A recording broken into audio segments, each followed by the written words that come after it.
Es un gusto saludar al público de Grupo Presente Multimedios, sobre todo en esta ocasión especial en la que conversaremos con el gobernador Arturo Núñez Jiménez. Licenciado, gracias por recibirnos y hacer un espacio en su apretada agenda. Víctor, por el contrario, muchas gracias a ti en lo personal y desde luego al Grupo Presente Multimedios por esta oportunidad. Sí, muy bien, pues licenciado, en el 2013 logró usted cumplir una antigua aspiración de la mano de un cambio de partido o de bloque histórico en el gobierno de Tabasco. Pasados ya casi 5 años, ¿está usted satisfecho? Digamos que satisfecho plenamente no, porque hay muchas cosas que se han quedado en el tintero que habíamos imaginado poder hacer en el gobierno, pero evidentemente las circunstancias adversas nos han complicado las cosas.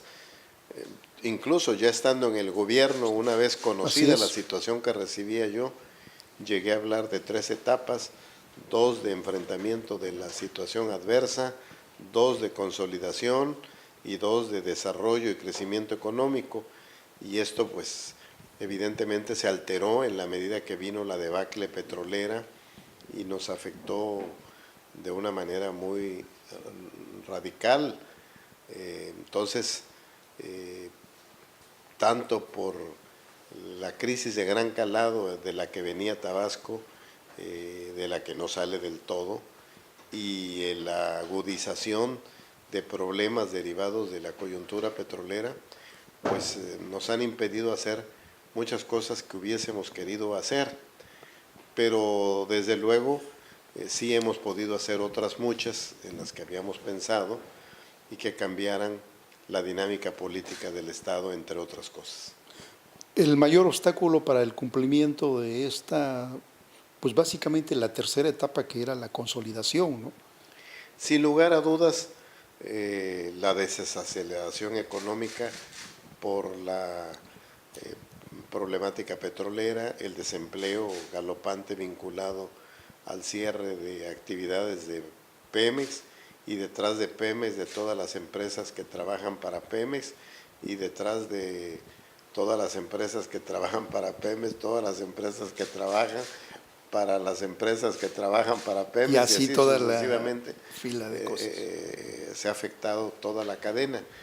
Y desde luego estamos empeñados en emprender otras actividades y vamos teniendo éxito en algunas de ellas, pero pues la dependencia de la variable petrolera era tan acentuada, tan intensa, tan magna, que la recuperación no está siendo fácil ni rápida, ¿no? Se está llevando su tiempo y en algunos aspectos pues todavía no podemos decir que hayamos concluido la etapa crítica de los precios del petróleo, ¿no? Sí, esto digamos un poquito en términos coyunturales. Usted como gobernador y como estudioso también de la economía, ¿qué vería como el mayor obstáculo para el desarrollo de Tabasco? ¿A qué enfocarse? Bueno, yo creo que el problema fundamental es que pasamos a depender en exceso del petróleo.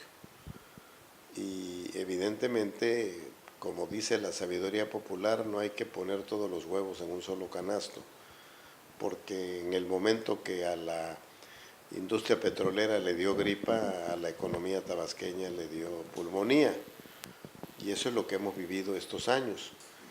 Y si bien estamos queriendo diversificar la actividad productiva y sabemos que habrá recuperación petrolera, en algunos casos empieza a haber algunos rudimentos de esa recuperación, sin embargo, hay que decirlo, es lenta. Lo que se desmanteló y se destruyó durante algo así como 3 o 4 décadas, no es fácil reconstituirlo en un sexenio, ¿verdad? Recordemos que primero tuvimos la debacle de la economía no petrolera que se nos derrumbó, y sobre esa se nos vino el derrumbe de la economía petrolera.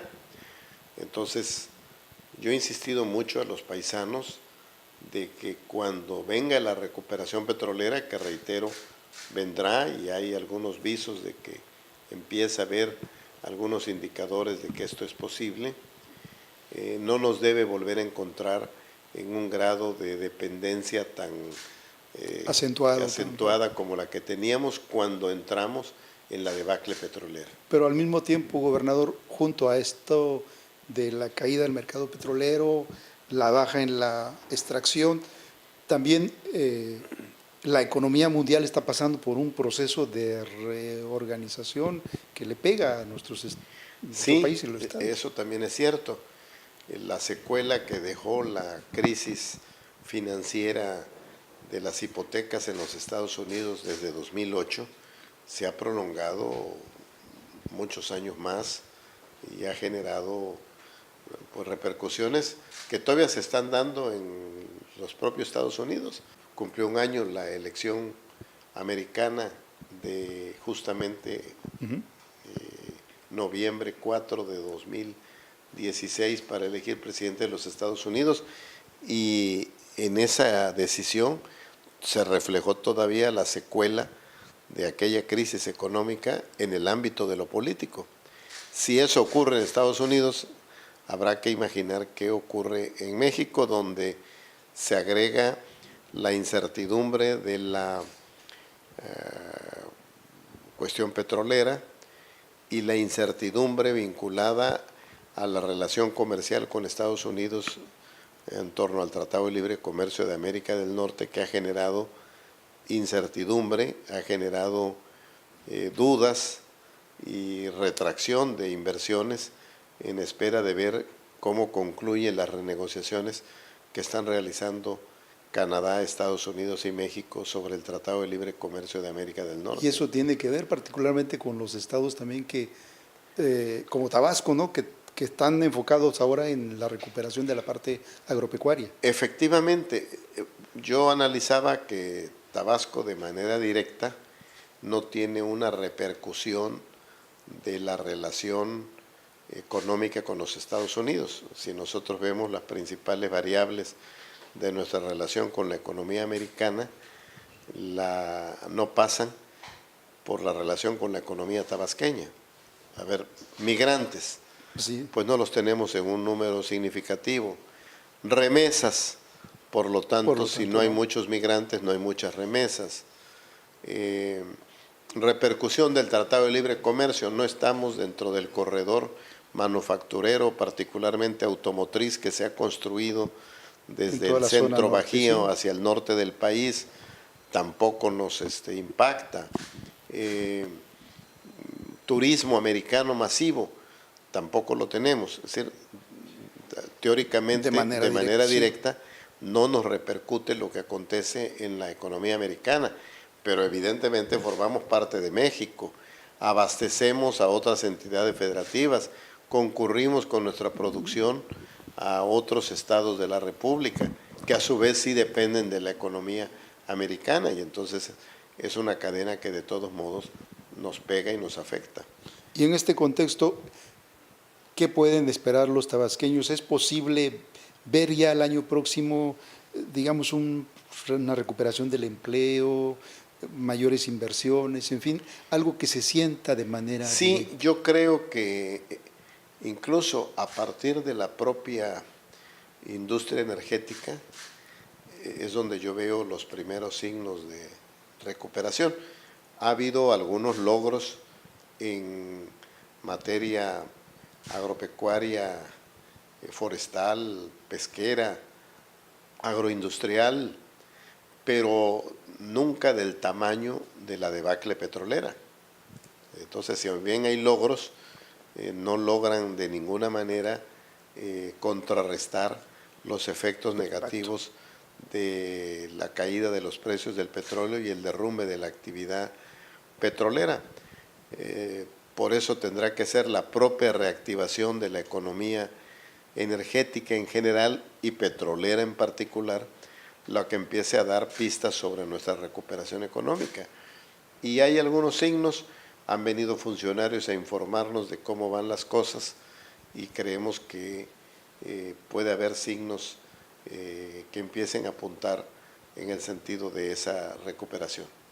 Sí, entre estos temas que hablábamos de las 3 etapas, la primera se centró mucho en este combate a la corrupción, a las secuelas de la corrupción. Sus críticos sostienen que quizás se entretuvo demasiado en la persecución a los saqueadores. ¿Cómo evalúa usted los resultados de estos procesos? Yo creo que no nos detuvimos, fuimos muy rápidos en presentar las denuncias penales. Yo no recuerdo en este momento con precisión cuánto tiempo me llevó, pero no pasaría del primer semestre del primer año de gobierno cuando yo ya había presentado denuncias penales a quien resulte responsable. Me criticaron de que no las hubiera yo dirigido al Específicamente, gobernador sí, del sí. estado, pero como lo dije en su oportunidad, yo no tenía elementos probatorios para poder hacer afirmaciones así de específicas. Justamente la denuncia a quien resulte responsable implicaría que, derivado de las averiguaciones previas, de las indagatorias correspondientes que se hacían conforme al anterior sistema de justicia penal, podrían aflorar las presunción de responsabilidades, como fue. Finalmente se pudieron ir acreditando y tipificando delitos concretos para personas concretas, y el quien resulta responsable empezó a tener nombre y apellido. Así es. De hecho, platicábamos el otro día, gobernador, que de alguna manera usted colocó en la agenda nacional el tema de la indagación de las anteriores administraciones, porque hacíamos un recuento de de que ha habido varios procesos abiertos en los últimos años. Bueno, había habido algunos casos aislados, pero generalmente vinculados al narcotráfico. Quizá el caso de un exgobernador de Jalisco, el caso de un exgobernador de Quintana Roo, de manera notable, que habían sacudido a la opinión pública porque habían implicado el encarcelamiento de ex jefes del Poder Ejecutivo de esos estados. Pero por razones de, digamos, peculado, de robo a las arcas públicas así directo y abierto, no lo había habido. Y de alguna manera nos tocó abrir brecha en ese sentido. Inaugurar este túnel. Lamentablemente, Sí. no es algo que se hace con gusto, Claro. pero había que hacerlo porque de otra manera podríamos caer en la suspicacia popular de que o encubríamos o éramos cómplices de algún acto indebido, que de ninguna manera lo éramos, y prueba de ello fue lo que hicimos. Y a propósito de esto, a propósito de la corrupción y del desvío de recursos, ¿existen ahora mecanismos suficientes para evitar sobresaltos como en el pasado? ¿Qué podría decirle a los tabasqueños? No va a suceder, hay mecanismos. Yo creo que hay algunas modificaciones de orden normativo muy importantes que han buscado fundamentalmente atacar dos temas que han caracterizado muchas gestiones estatales los últimos años. Uno, los endeudamientos exorbitados para lucirse con base a pues comprometer el patrimonio colectivo de toda una sociedad por varias generaciones, con tal de que un gobierno se adorne y presente muchos resultados. Grandes obras. Y con endeudamientos exacerbados.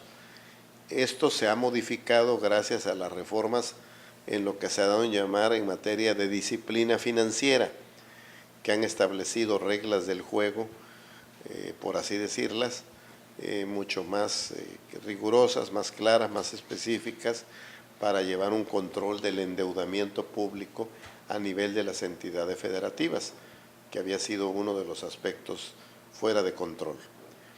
Y en segundo lugar, aunque todavía está en implementación, todo el nuevo sistema anticorrupción que ya hemos puesto en vigor en Tabasco en la mayor parte de las normas relativas, pero todavía falta la construcción de la arquitectura institucional diseñada para tener mejores elementos para combatir la corrupción, no solo a posteriori, como venía haciéndose, con auditorías que venían siendo como una especie de autopsia para saber qué le pasó, de qué murió, de qué murió, ¿no? Occiso, sino para tratar de detectar las irregularidades, como se dice formalmente, en tiempo y forma. Sí, prevenir más que lamentar. Más que ¿no? lamentar y hacer autopsias, sí.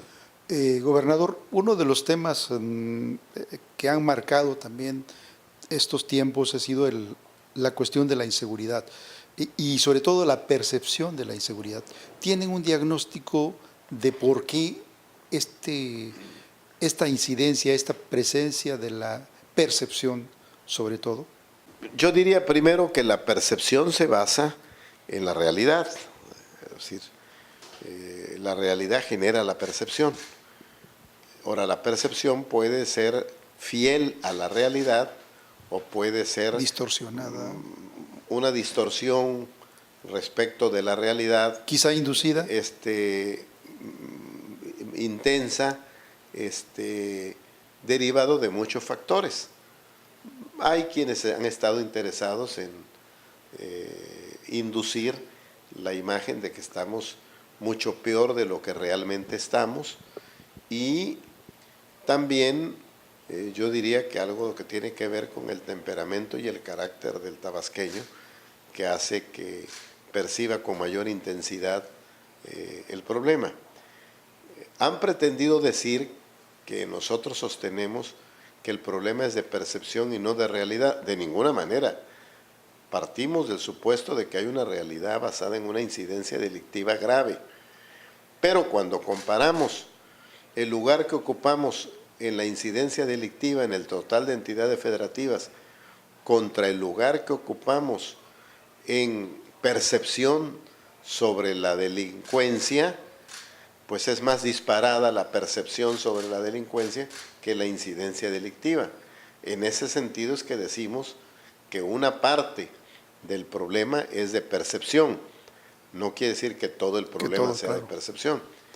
Y desde luego, el diagnóstico implica fundamentalmente una descompostura del tejido social, Víctor. Originalmente, cuando arranca mi gobierno, yo me encuentro todavía la riña de bandas rivales de los cárteles de la droga de nivel nacional actuando en Tabasco, los Zetas y los Templarios. Posteriormente, casi desaparecen del mapa delictivo de Tabasco y sin embargo no termina la incidencia delictiva. Por el contrario, en algunos temas se dispara y aún este año que volvimos a tomar conciencia de la presencia de un cártel de la droga de nivel nacional, el llamado Jalisco Nueva Generación, lo hemos logrado combatir con eficacia. Digamos que en ese aspecto sí ha funcionado. Con gran apoyo de la Secretaría de Marina Armada de México y sus unidades de inteligencia y las propias unidades de inteligencia de la Secretaría de Seguridad Pública, y a la célula que opera en Tabasco la hemos desmantelado de una manera notable. Pero los años anteriores, que no había evidencia del cártel Jalisco Nueva Generación y que se perdió la huella de los Zetas y de los Templarios, de todos modos tuvimos una intensificación del delito vinculado a un delito ya no de cárteles nacionales, sino de bandas locales, de pandillas juveniles, de verdadera descomposición del tejido social que se refleja en hechos de que en ocasiones quien coloca, como se dice en la jerga de los secuestros, o ubica a la víctima, resulta ser que es un familiar. Nos hemos encontrado el caso de hijos que ponen como dice en este lenguaje, a su padre para que lo secuestren, y hasta algún caso en el que se dio la orden para que lo asesinaran, que afortunadamente se logró conjurar y no hubo tal homicidio, pero lo menciono solo para referirme al grado de descomposición social donde hasta ajustes de cuenta de tipo familiares se incluyen, ¿no? De manera que no es un asunto solo de más armamento, de más policías. No, es un trabajo, desde luego, de parte de eso, pero sobre todo de inteligencia, de investigación, de redes de información, de pruebas científicas, que además las exige ahora de manera más directa el nuevo sistema de justicia penal. Para usar un poquito algunos términos que de repente recurre usted, ¿se ha encontrado la cuadratura al círculo en esta materia, en materia de seguridad? En muchos delitos sí, hay algunos en los que tenemos dificultades porque tenemos avances, tenemos logros, presentamos esos logros a la sociedad tabasqueña para mantenerla informada, las víctimas que se logra liberar en casos de secuestro, las bandas que se logran desarticular, los secuestradores que se logra detener y lograr someterlos a un proceso penal, y así de otros delitos. Se han esclarecido algunos homicidios que conmocionaron mucho a la sociedad tabasqueña, todo homicidio deleznable desde luego, pero hay unos que por diversas circunstancias impactan más en la opinión pública que otros y se han logrado esclarecer. Sin embargo, no hay tiempo para festinar, porque apenas se están entregando los buenos resultados de esos casos cuando ya se están presentando nuevos casos. Entonces trae una dinámica el delito que nos obliga a no bajar la guardia en ningún momento y a estar revisando constantemente las estrategias, las acciones, los operativos. Sí, en esta evaluación ha funcionado el plan integral de seguridad, Sí, está dando resultados. Sí, desde luego, y lo estamos ajustando también, porque la dinámica del delito es muy acelerada, cambia notablemente. A veces nos hemos encontrado con jóvenes que son reclutados para formar parte de una banda delictiva el lunes, para formar parte de otra banda delictiva el martes, para otra el miércoles, otra el jueves, y el lunes hacen un trabajito que es ir a robar una casa, el martes hacen otro trabajito que es robar un coche, el miércoles participan en una extorsión, es decir, el jueves son halcones para vigilar una especie de subcultura educativa, sí, delictiva, como de hacer una maquila, una parte de maquila del fenómeno delictivo en su conjunto. Y pues eso hace que un delincuente apodado, por decir algo, el gato, aparezca en una investigación el lunes de la banda que robó una casa y el martes aparece en otra investigación del robo de un auto. Por eso es que vamos pudiendo analizar que ese personaje aparece vinculado a muchas bandas. No es el típico delito de una sola banda permanente, fija, casi especializada, de integrantes conocidos, que nos los podemos poner como objetivos y lograr detenerlos. Desde luego que las hay, sin lugar a dudas. Hay muchas bandas todavía de ese corte, pero hay también nuevas dinámicas en el comportamiento delictivo. Sí, pasando a otro tema, cuando se habla de los 45, 46 mil millones del presupuesto o la cantidad que usted quiera de Tabasco, la pregunta obligada es, que se hace con aparentemente mucho dinero. O sea, la mayor parte ya está comprometida, supongo. Así es lo que le llaman ya el gasto fijo, ¿no? El gasto constante. Para empezar, Víctor, de ese presupuesto estatal, algo así como la mitad se va solo en educación y salud. Esos dos rubros se llevan la mitad del presupuesto público de Tabasco. Y después está todo lo demás, que todo lo demás es muchísimas obras y servicios que tiene que atender Y el la gobierno del nómina Estado. también, ¿no? Mande. La nómina, porque Tabasco es uno de los estados con el mayor El peso. gasto corriente, la nómina, desde luego, y el mantenimiento de la infraestructura, los imprevistos por los siniestros de la naturaleza. Vamos, no ha sido tan frecuente, pero un sismo viene y daña la infraestructura y hay que invertirle, y viene una temporada de lluvias y daña la infraestructura y hay que invertirle y hay que darle mantenimiento. Y también nos encontramos con que la infraestructura del Estado de todo tipo no se le había dado mantenimiento durante muchísimos años.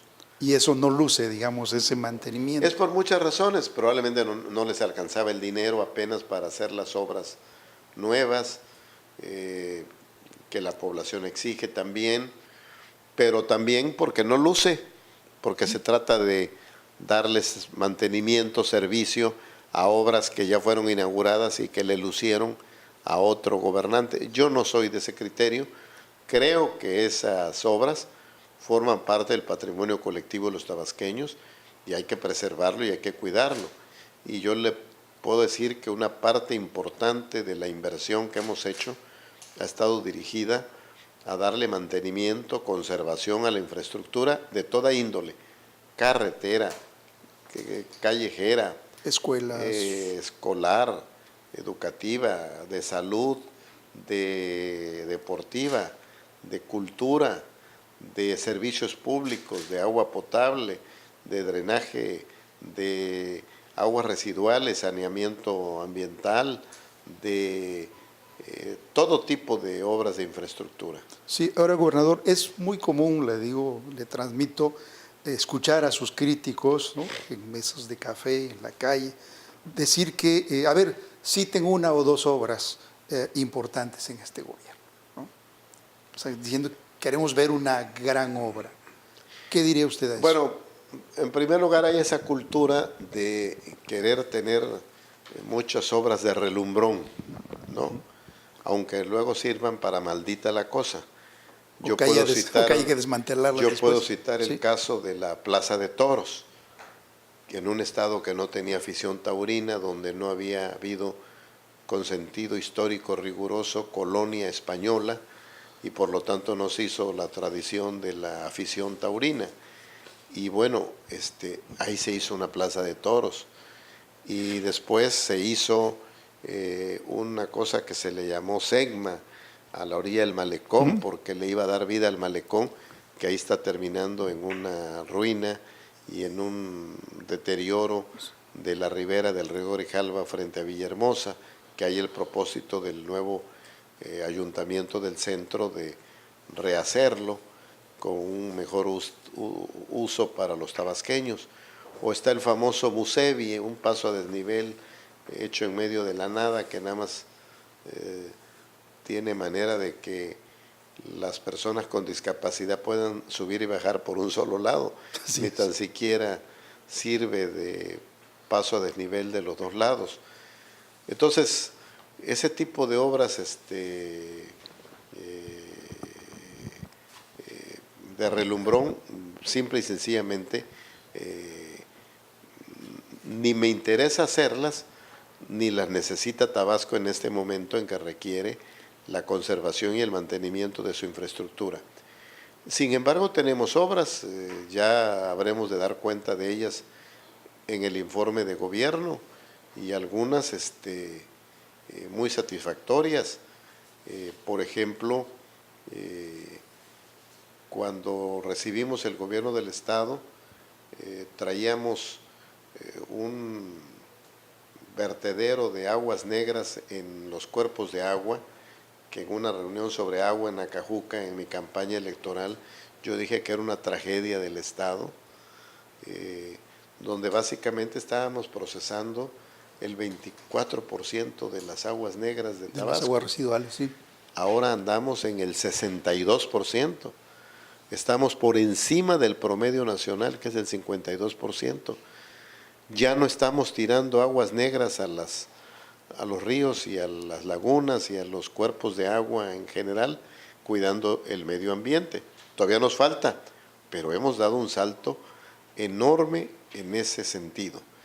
Pero son obras que no se ven, porque se trata pues justamente de darle el tratamiento a las aguas residuales, a las aguas negras. Lo tuvimos que hacer porque había una resolución de la Comisión Nacional de los Derechos Humanos para el caso de Jonuta.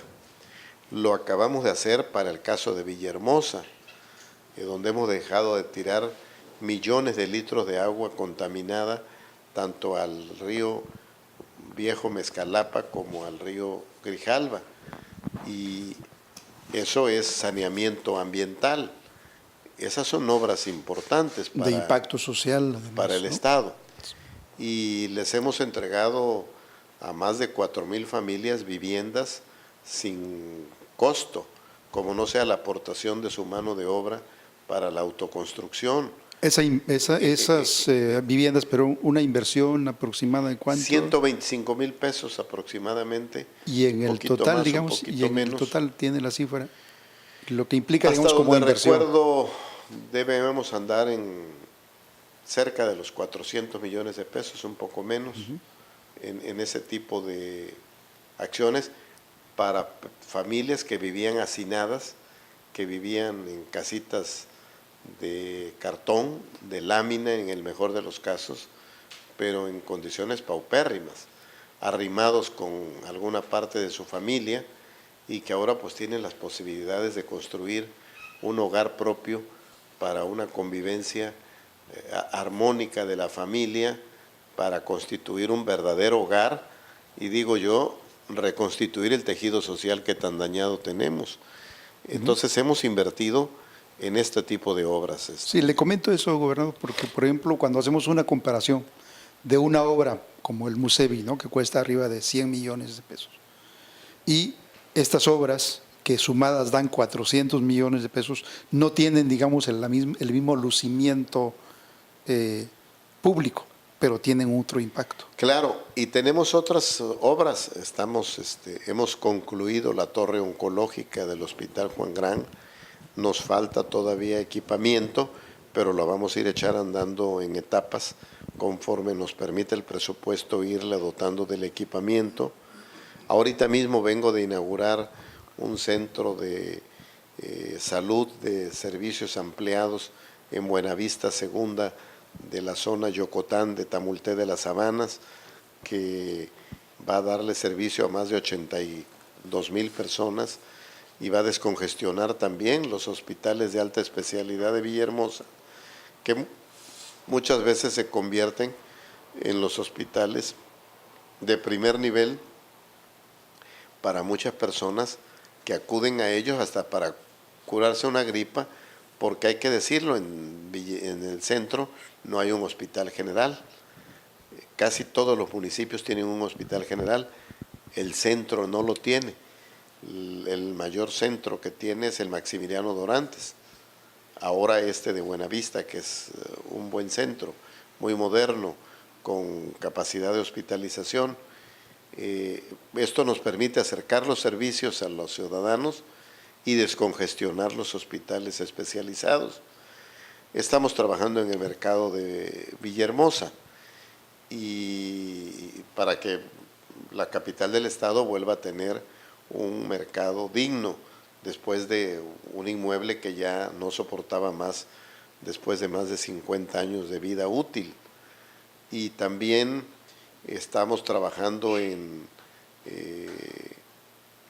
algunas acciones, por ejemplo, la carretera ampliada de Villahermosa Apomoca en Acajuca, que descongestionó un cuello de botella bárbaro y que todavía estamos terminando porque había que atender algunos problemas de líneas de ductos de petróleos mexicanos, de líneas eléctricas, y desde luego de poder desocupar a algunos vecinos que habían invadido el derecho de vía y había que reacomodarlos y nos llevamos más tiempo del debido. Entonces, está toda la infraestructura del nuevo sistema de justicia penal, que también estamos por completarlo. En fin, obra pública hay, obra de relumbrón y de, digamos, Para lucimiento. para lucimiento no la hay, no la he buscado, no la he promovido. Ahora, gobernador, los programas sociales son históricamente una característica de los gobiernos progresistas, con sello progresista en su administración. Hemos visto una labor muy permanente de la profesora Marta Lilia López. ¿Cómo pondera usted este trabajo en la parte social y en la parte que corresponde a la profesora? Bueno, el trabajo social se ha intensificado en varios frentes. Estamos trabajando con las comunidades indígenas a través de un programa de promotoras y promotores comunitarios que desarrollan actividades productivas, que desarrollan economía de traspatio, que desarrollan diversas tareas para mejorar la dieta alimenticia de la población, para recuperar los camellones chontales, para realizar talleres de diversa índole para estas zonas tan marginadas como son donde se asientan las comunidades indígenas del Estado. También el programa Corazón Amigo en apoyo de personas con discapacidad permanente en condiciones de pobreza extrema, que también les aporta un estipendio mensual para coadyuvar a los gastos, porque las personas con discapacidad sufren varios tipos de discriminación. Primero, la que genera la propia discapacidad, pero después discapacidades de tipo social, no por mala fe, sino a veces por desconocimiento, por ignorancia, o discriminación por no tenerle el ingreso suficiente para poder atender los requerimientos que exige la atención de esa discapacidad. Entonces algo contribuimos a resolver ese problema, el problema de la casa amiga para personas también en situaciones de pobreza extrema, el apoyo para mejoramiento de la vivienda a través del Instituto de la Vivienda, el asunto de la ocupación del tiempo libre de los jóvenes con Cambia tu Tiempo para ayudar a diversos grupos sociales vulnerables que atiende el DIF. Y desde luego una labor que se ha echado a cuestas el DIF y personalmente mi esposa, que es una atención a las personas con discapacidad, pero con especificidades. Hay un centro, por ejemplo, para ciegos y débiles visuales, Pachela Gaudiano de Rovirosa, Pachela Rovirosa de Gaudiano, Sí, perdón, sí.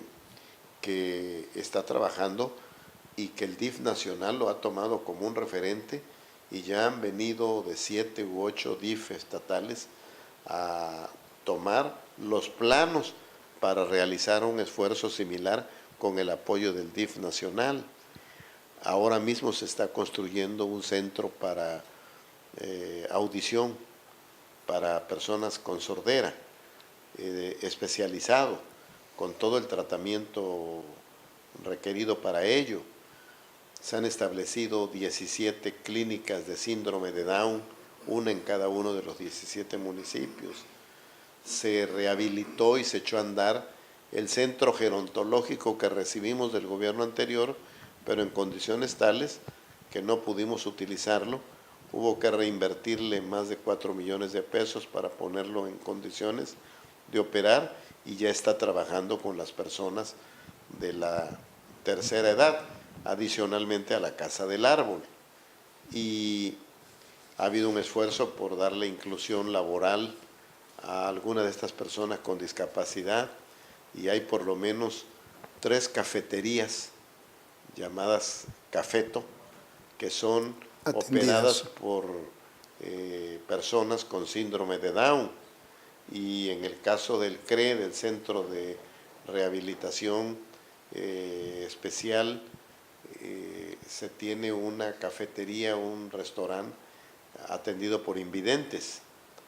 En fin, para demostrar que es posible la inclusión laboral de las personas con discapacidad. Digamos que hay un esfuerzo general de integración. Es una forma sistemática de hacerlo. Claro, habrá quienes prefieran que construyamos un bulevar, que le demos plusvalía a los terrenos aledaños, que le demos iluminación, aunque se tarden 20 años en poblarlo, a que atendamos a estos grupos sociales con el presupuesto correspondiente, ¿no? Sigor, si usted tuviera que mencionar un eje rector de su próximo informe, ¿cuál sería? Bueno, básicamente en algunos rubros una recapitulación no solo de lo hecho este último año, sino de lo acumulado en los 5 años, porque ya visto con retrospectiva, pues muchas cosas que a lo mejor sueltas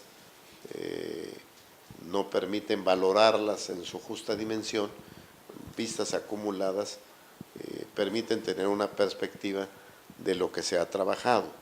Esta sería una de las dimensiones novedosas del 5º informe de gobierno en virtud del año en que nos encontramos ya. Así es. Todavía me faltará un 6º informe de gobierno, pero estoy muy consciente que, digamos, el oído político estará puesto en otras muchas cosas. Así es, y la las elecciones. Respecto de la recapitulación, que también la haremos de la obra sexenal, pues probablemente no se le preste toda la atención y una buena oportunidad sea este 5º informe de gobierno. Sí, a propósito de esta etapa que se está viviendo, gobernador, el concepto de continuidad tiene muy mala prensa, pero es necesario que se garantice la continuación de proyectos. ¿Cómo hacerle para que no se tenga que reinventar el Estado cada 3 años, cada 6 años? Bueno, ese es un riesgo que se corre siempre, ¿no? Y tiene también el sentido de las alternancia en el poder, de la renovación de los titulares de los puestos públicos, pues precisamente para renovar las políticas públicas. Yo creo que, como dirían los clásicos, ni tanto que queme al santo, ni tanto que no lo alumbre. Yo creo que ni se debe dar continuidad a todo, porque habrá cosas que no hayan funcionado y que es necesario modificarlas y renovarlas, y que sí hay que darle continuidad a otras muchas. Mencionaba yo, el mantenimiento y la conservación de las obras debe darse y no regatearse, porque más que regatearse al gobierno anterior, se le está regateando a la comunidad. El patrimonio es colectivo de los tabasqueños, no del gobierno que se fue, ¿no? Ese es un tema que debe haber continuidad. Y también hubo un momento en que se hablaba mucho de políticas de Estado, en el ánimo de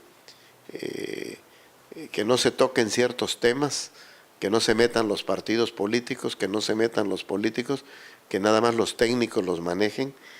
Se hablaba mucho de las políticas de Estado, seguramente Víctor, usted oyó hablar de ellas, donde se pretendía garantizar la continuidad, cuando justamente la esencia de la política es la competencia de programas, ya no hablo de ideologías, sí, así es. De, y más aún ahora, ¿no? Ya no hablo de ideologías o de utopías, mucho menos, hablo de políticas públicas muy concretas, de énfasis, de enfoques en la forma de hacer las cosas, y es natural que cada gobierno quiera dar su impronta. Entonces yo creo que hay que equilibrar, hay que tener, como decían en el antiguo régimen de la Revolución Mexicana, que no porque lo dijeran entonces era malo, pero continuidad con cambio. Así es. A propósito de esto, si usted tuviera que buscar un adjetivo, ¿cuál le gustaría que pasara la historia respecto a su gobierno? ¿Gobierno de la alternancia? ¿Gobierno del cambio? ¿Qué? Bueno, gobierno de la alternancia ya lo es por un hecho fáctico, ¿no? Eso ya ocurrió, ¿verdad? Eso fue un mandato de los electores en las urnas y se concretó con mi toma de posesión, y al llegar un gobernador que no venía propuesto por el mismo partido político después de muchísimos años. Entonces es claramente un gobierno de la alternancia. Pero yo creo que es importante ir más allá que el solo mandato electoral de los ciudadanos y el solo relevo en los puestos de mando. Yo creo que hay que también referirse al contenido de lo que fue el desempeño de ese gobierno que surge de una manera diferente. Y entonces sería, sin lugar a dudas, lo que proclamamos, el gobierno del cambio. Hemos cambiado muchas cosas respecto de cómo se hacían en Tabasco, y algunas muy visibles, muy tangibles, otras intangibles, que habrán de valorarse con el tiempo. Sí, dos cuestiones ya para concluir. Una es, usted ha hablado que el proceso electoral no lo va a distraer. ¿Qué significa? Y si también esto implica a sus colaboradores, que no se distraigan en el proceso electoral. Bueno, de entrada ya los gobiernos no tenemos responsabilidades directas en la organización comicial. Se le ha encargado a órganos especializados, al Instituto Nacional Electoral para las elecciones federales, al Instituto Electoral y de Participación Ciudadana para las elecciones locales. Hay tribunales electorales local y federal también para dirimir las controversias, y entonces en principio nosotros no nos ocupamos de la organización comicial o de la solución de los conflictos electorales. Somos autoridad coadyuvante de la autoridad electoral para algunos temas específicos que nos lo solicite la autoridad electoral, y en eso estamos en plática con ellos. Claramente, en zonas de alta incidencia delictiva, sin elección o con elección hay delitos. Entonces viene la elección, pues hay que cuidar a los que van a buscar a los insaculados para ser funcionarios de casilla, para capacitarlos, y hay que darles la protección a los funcionarios electorales que van a cubrir esas tareas, y habrá que apoyar algunas otras medidas de seguridad que reclame el desarrollo del proceso electoral, y estamos en conversaciones tanto con el INE como con el Instituto Electoral y de Participación Ciudadana. Entonces nuestra tarea no es organizar la elección, nuestra tarea es seguir ejerciendo el presupuesto público, cumpliendo las políticas públicas, aplicándolas, y no estar metidos ni en la organización comicial ni en la organización de campañas. Pero esa es la tarea de los partidos. Pero esto de no distraerse también es un mensaje para sus colaboradores, para que estén... Sí, desde luego. Los que quieren participar en el proceso electoral tienen sus tiempos y sus posibilidades de tomar sus decisiones por cualquiera de las vías que deciden hacerlo, por la del partidaria, ahora por la vía independiente, y están en tiempo de hacerlo. Pero una vez que se venzan esos tiempos, asumo que están dedicados tiempo completo a cumplir la responsabilidad que tienen, primero conmigo, que los invité a colaborar, y más ampliamente con los tabasqueños como parte de un gobierno que tiene que servirle a los tabasqueños. Sí, finalmente, ¿cuál ha sido su mayor desafío hasta pasados estos 5 años y cuál ha sido su mayor logro? Bueno, mi mayor desafío ha sido y sigue siendo la inseguridad pública, sin lugar a dudas. Las cosas han evolucionado en la forma que yo decía, no se puede cantar victoria nunca, hay que estar permanentemente en guardia y mejorando y renovando las acciones, los operativos, las medidas para combatir el delito en todas sus expresiones. Ese es, sin lugar a dudas, el mayor desafío. Y el mayor logro, pues es difícil que uno lo califique, pero yo creo que después de lo que ocurrió en Tabasco, la probidad y el manejo honesto de los recursos es un signo que yo puedo decir es distintivo de mi gobierno. Obviamente mis detractores dicen muchas cosas de mí y de mi gobierno, pero no ha habido un solo señalamiento serio, porque calumnias ha habido una que otra, que puedan decir que Arturo Núñez está metido en negocios, compró terrenos, se hizo de ranchos, es proveedor, es contratista del gobierno del Estado, porque en modo alguno lo he sido en mi vida y no lo he sido estos años, y lo dije muy claramente, de manera muy expresa. Yo no vengo a ver qué me llevo de Tabasco, sino qué le aporto a Tabasco.